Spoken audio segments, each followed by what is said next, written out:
From ABC News, Trump says he has agreed to offer from ABC News to debate Kamala Harris. Trump had previously cast doubt about debating Harris on ABC. Well, they were supposed to debate on Fox News, and then Kamala Harris didn't want to do it, so Trump agreed to her terms, I guess. And this will be on September 10th. I know we're all excited for this. I don't know. What do you guys think? Harris is apparently not, she hasn't agreed to any of the other debates. Trump wants 3. He gave this press conference where he said she's weak. I don't know the press conference earlier today was actually that good. It was right. It was not his best. It was. I think he was just trying to generate press coverage. Yeah, I think you're starting to see the Trump campaign go back on the offensive, which I appreciate. I think for a little while, especially with the opening days of the Harris campaign, they were sort of naturally having to respond to what was being presented to them. I saw that Harris had tweeted out something like, I see that Trump has finally agreed to the debate, like took him long enough or something like that, which I find so crazy because the original ABC September 10th debate that they had agreed to was Trump-Biden. And I don't understand. It's not the same deal. It's not the same thing. I don't understand why the narrative is like he was backing out of a prearranged agreement when Biden backed out first. When you change the terms of the agreement, it's like, all right, $10,000 and I'm giving you this Honda Civic. And you're like, cool. And then you show up and you're like, just kidding. It's a Ford Pinto, but it looks really nice. And you're like, that's not the same deal we agreed on. We're going to have to renegotiate the price. We're going to have to renegotiate the details. I'm going to want a warranty. Like, it's a different thing. You brought in someone completely new who, by the way, didn't get any primary votes, but you brought in a totally different animal. Of course you're going to renegotiate. Right. And it's absurd to think this otherwise. This is what I think is so strange about the Kamala Harris campaign in general, which is that she's walking this line of like, I'm going to carry the Biden legacy, and also like I'm a new, different person. Yeah, on day one, I'm going to do something new. If you didn't like what he did, I'm not doing that. But if you liked it, that was all me because I'm on that ticket. Like this is just back and forth that's going to make me personally crazy through November. But I totally agree with you. I mean, if you know, I thought I was voting for you in a lot, and suddenly Serge and some other random guy, Serge being our producer, showed up, I would be sort of frustrated because it wasn't the same ticket, even if you guys are claiming to be part of the same party. Until they switched your chip, like the meme. When you got the new chip in, then you'd be ready to go. No chips for me. But the other part of this is really, I think that Trump being like, so she had said, I thought you said anytime, anywhere, which I'm pretty sure that's what Biden said. Mm-hmm.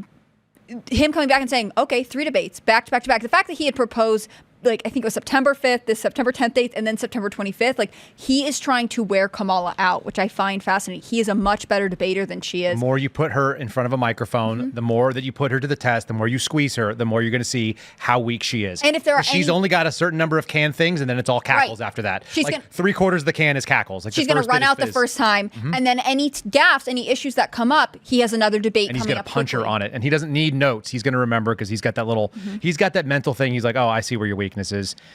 You don't know how to say things back to these particular points. And were you always interested in Trump? Because you sound supportive of him right now. I don't want to make any assumptions here. I'm ambivalent. I am a politically conservative, but I'm not a Republican. And I didn't vote for Trump in 2016. I actually liked Gary Johnson better, mostly because one of my buddies hung out with Gary Johnson. One of my buddies' dad hung out with him. But he got my vote in 2020, and I cannot imagine, but I'm not going to vote for a Democrat. Like, I have kids, so like that's a no-go. And like, I don't like abortion, so that's easy. He's not my best candidate, but my best candidate's not running. So I know that. Who is your best candidate? I don't know, Steve Friend, or maybe my buddy Garrett O'Boyle, who's been here before. Like somebody who's got like a lot of principle that has never basically screwed up. And like those people don't run for president. So Trump is the better option by a lot. There's no other person that's going to be able to carry that banner. So that's really easy. I'm not trying to elect a role model for my kids. And that's the thing that I always have to separate. Everybody that's mad about who the person is, right? It's like, dude, it's not a perfect vessel. And by the way, I actually believe in a constitutional republic. I don't think the president should be that important. I think we went off the rails in 1913 for a lot of reasons, and people that are in the chat will be, all amped up about the Federal Reserve. But when we started direct electing senators, I think we went off the rails. We took the situation and we took the infrastructure of this country and we changed it fundamentally.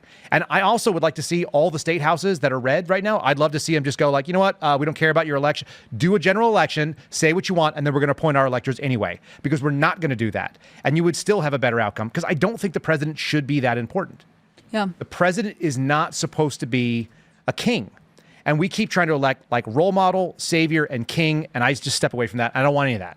So anyway, Trump is fine. He's just the people around him that love him, that I like, I'm respectful of them. I've never spent any time with Trump personally. So I don't have that kind of like affection for him, and I don't do the thing where it's like, oh, I've never met him, but like he'll fix all the ills. It's like I don't believe in that either. Like I've also been alive long enough. One president fix all the ills? Of course not. I think so much of this election is going to be sort of righting the ship, like turning it in a direction. It's going to have to stop the ship tilting. Like, whichever metaphor you want to go for, Yeah. right? Like there is something wrong with what our boat is doing, and somebody needs to correct That's right. it. We didn't get fat overnight, right? You're not going to take one pill and drop 50 or 60 pounds and suddenly be healthy. Mm-hmm. What you need to do is stop eating all the things. Like whatever it is, you need to stop the hemorrhaging or stop putting on the weight or stop the unhealthy lifestyle. I would like to see a stop on that. And Trump spent a bunch of money. Like, let's be real. The guy spent a bunch more money than most people would say are conservatives. So I don't put him necessarily conservative, but he did an objectively better job than the alternative. We've seen it. Like all the excuses they have, they're running away from their record, as you accurately pointed out. Yeah. She's everything to everything. Kamala's a chameleon. Mm-hmm. Well, she hasn't even put out a platform yet. Why do you need a platform when you have voters? You keep hearing this term. It's a vibes election. It's a vibes election. People who are voting for Kamala are voting for vibes. And you said earlier, you're not voting for a role model for kids. It reminds me of this adage all the time, like, oh, people want a candidate they would have a beer with. I don't actually believe that's true. I don't need to have a beer with them. I need outcomes. And so I think Dan Bongino said it when he was talking to Tucker Best, and it stuck with me. I'm not interested in politicians. I'm interested in outcomes. Are the outcomes better for me, my family, the people around me, American liberty? Can we get those things going?